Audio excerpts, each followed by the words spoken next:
Akashvani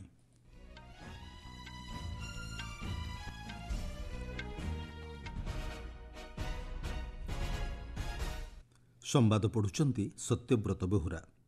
BRICS ଶିଖର ସମ୍ମିଳନୀରେ Bharat Malaysia ରଣନୈତିକ ସହଭାଗିତା ନେଇ ଆଲୋଚନା କଲେ ପ୍ରଧାନମନ୍ତ୍ରୀ।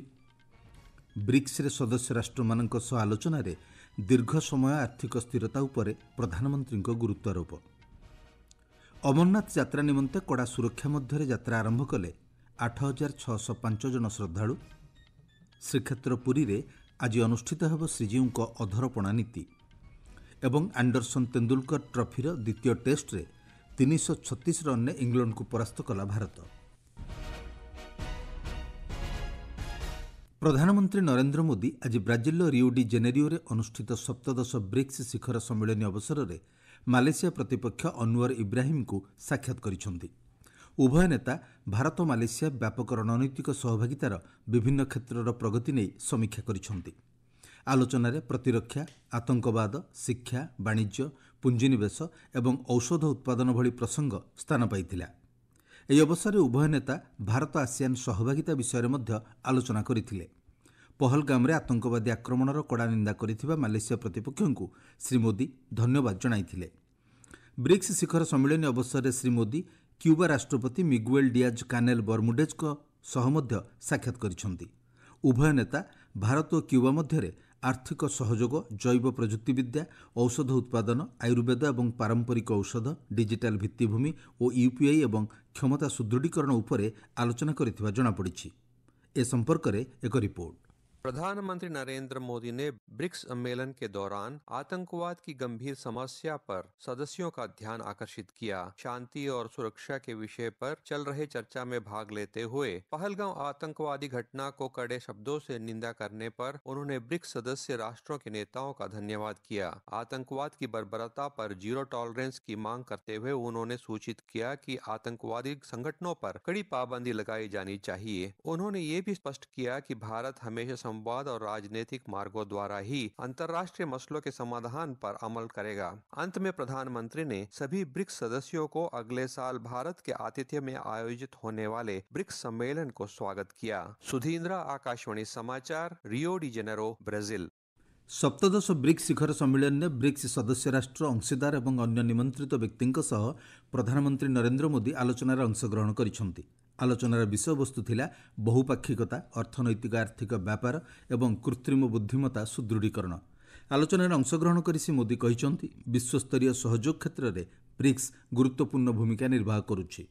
ଶ୍ରୀ ମୋଦି ଆବଶ୍ୟକତା ଅନୁଯାୟୀ ପ୍ରକଳ୍ପଗୁଡ଼ିକ ଚୟନ କରିବା ଏବଂ ଦୀର୍ଘ ସମୟ ଲାଗି ଯେଭଳି ଆର୍ଥିକ ସ୍ଥିରତା ଦୃଢ଼ ରଖାଯାଇପାରିବ ତାହା ଉପରେ ଗୁରୁତ୍ୱାରୋପ କରିଥିଲେ।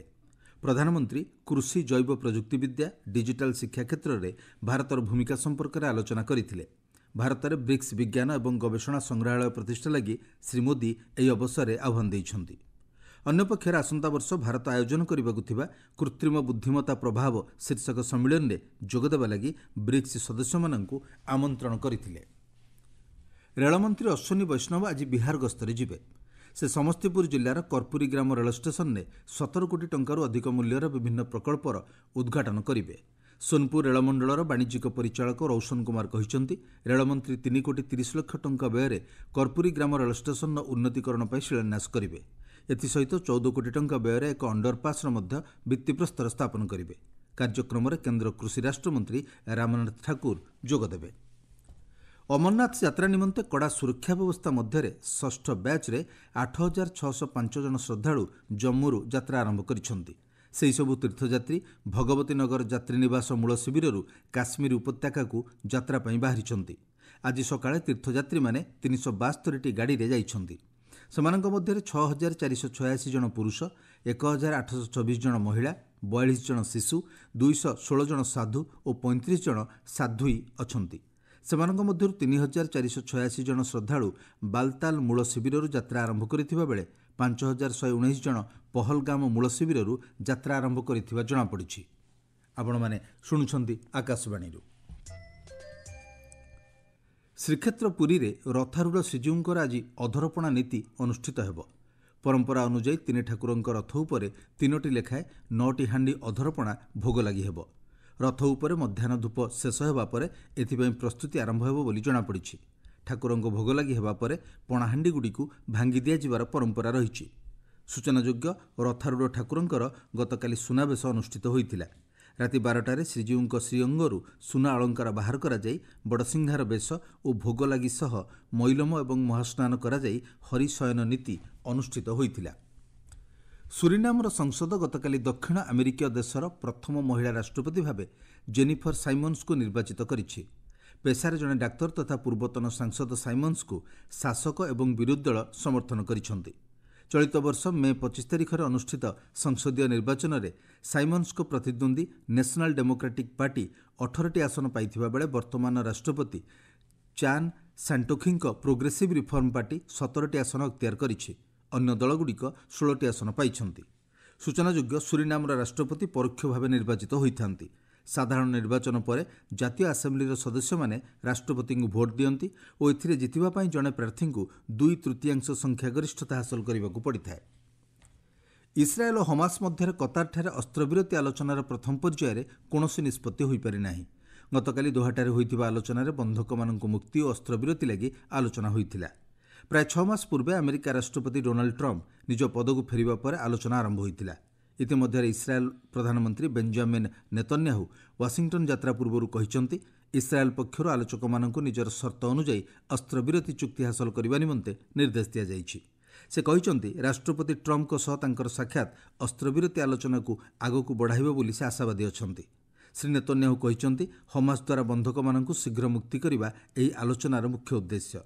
ଅନ୍ୟପକ୍ଷରେ ଟ୍ରମ୍ପଙ୍କ ବିବୃତ୍ତି ପରେ ଇସ୍ରାଏଲ୍ 60 ଦିନିଆ ଅସ୍ତ୍ରବିରତିକୁ ଚୂଡ଼ାନ୍ତ ରୂପ ଦେବା ଲାଗି ସର୍ତ୍ତାବଳୀରେ ସମ୍ମତି ପ୍ରକାଶ କରିଥିବା ଜଣାପଡ଼ିଛି। ଆମେରିକାର ଟେକ୍ସାସରେ ଭୟଙ୍କର ବନ୍ୟାରେ 28 ଜଣ ଶିଶୁଙ୍କ ସମେତ 80 ଜଣଙ୍କର ମୃତ୍ୟୁ ହୋଇଛି। ଗୁଆଡାଲୁପ ନଦୀ ନିକଟରେ ଏକ ଗ୍ରୀଷ୍ମକାଳୀନ ଶିବିରରୁ ନିଖୋଜ ହୋଇଥିବା 11 ଜଣ ଝିଅ ଓ ସେମାନଙ୍କ ପରାମର୍ଶଦାତାଙ୍କୁ ଠାବ କରିବା ଲାଗି ଯୁଦ୍ଧକାଳୀନ ଭିତ୍ତିରେ ଉଦ୍ଧାର କାର୍ଯ୍ୟ ଜାରି ରହିଛି। ମୂଷଳଧାରାରେ ବର୍ଷା ହେବା ଯୋଗୁଁ ସେହି ନଦୀରେ ପ୍ରବଳ ବନ୍ୟା ସୃଷ୍ଟି ହୋଇଥିଲା। ସୂଚନା ଅନୁଯାୟୀ ଏହି ବନ୍ୟାରେ 28 ଜଣ ଶିଶୁଙ୍କ ସମେତ 68 ଜଣଙ୍କ ମୃତଦେହ ଉଦ୍ଧାର କରାଯାଇଛି। ଅନ୍ୟପକ୍ଷରେ ଆମେରିକାର ଅନ୍ୟାନ୍ୟ ସ୍ଥାନରେ 12 ଜଣଙ୍କ ମୃତଦେହ ଉଦ୍ଧାର କରାଯାଇଛି। ସୂଚନା ଅନୁଯାୟୀ ଶିବିରର ମାଲିକ ଏବଂ ନିର୍ଦ୍ଦେଶକଙ୍କର ମଧ୍ୟ ମୃତ୍ୟୁ ହୋଇଥିବା ଜଣାପଡ଼ିଛି। ଗତକାଲି ସୁଦ୍ଧା 850ରୁ ଅଧିକ ଲୋକଙ୍କୁ ଉଦ୍ଧାର କରାଯାଇଥିବା ବେଳେ ମୋଟ କେତେ ଜଣ ନିଖୋଜ ଅଛନ୍ତି ତାହା ଜଣାପଡ଼ିନାହିଁ। ବର୍ଷା ଏବଂ ଖରାପ ପାଗ ସତ୍ତ୍ୱେ ଆମେରିକାର ତଟରକ୍ଷୀ ବାହିନୀ ଉଦ୍ଧାର କାର୍ଯ୍ୟ ଜାରି ରଖିଛି। ରାଷ୍ଟ୍ରପତି ଡୋନାଲ୍ଡ ଟ୍ରମ୍ପ ଏଭଳି ବିପର୍ଯ୍ୟୟକୁ ଦୃଷ୍ଟିରେ ରଖି ଏକ ଘୋଷଣାନାମାରେ ସ୍ୱାକ୍ଷର କରିଛନ୍ତି। ଫଳରେ ବିଭିନ୍ନ ଅଞ୍ଚଳରେ ବନ୍ୟା ବିତ୍ପାତ ଯୋଗୁଁ ଉଦ୍ଧାର କାର୍ଯ୍ୟ ଆହୁରି ତ୍ୱରାନ୍ୱିତ ହୋଇପାରିବ। ଏଜବାଷ୍ଟନ୍ଠାରେ ପ୍ରଥମ ଥର ପାଇଁ ଭାରତର ଟେଷ୍ଟ ବିଜୟ ସହ ଅନ୍ୟାନ୍ୟ କ୍ରୀଡ଼ା ପ୍ରତିଯୋଗିତାରେ ଭାରତୀୟ ଖେଳାଳିଙ୍କ ସଫଳତା ସମ୍ପର୍କରେ ଏକ ରିପୋର୍ଟ। ବର୍ମିଂହାମର ଏଜବାଷ୍ଟନ୍ ଷ୍ଟାଡିୟମରେ ଆଣ୍ଡରସନ୍ ତେନ୍ଦୁଲକର ଟ୍ରଫିର ଦ୍ୱିତୀୟ କ୍ରିକେଟ୍ ଟେଷ୍ଟରେ ଭାରତ ଇଂଲଣ୍ଡକୁ 336 ରନ୍ରେ ପରାସ୍ତ କରିଛି। ଏହି ବିଜୟ ସହ ଟେଷ୍ଟ ସିରିଜ୍ 1-1ରେ ସମାନ ରହିଛି।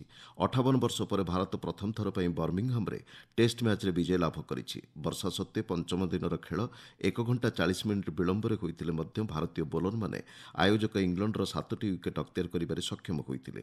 ଆକାଶଦୀପ ଏହି ଟେଷ୍ଟରେ ମୋଟ 10ଟି ୱିକେଟ୍ ଅକ୍ତିଆର କରିଥିଲେ।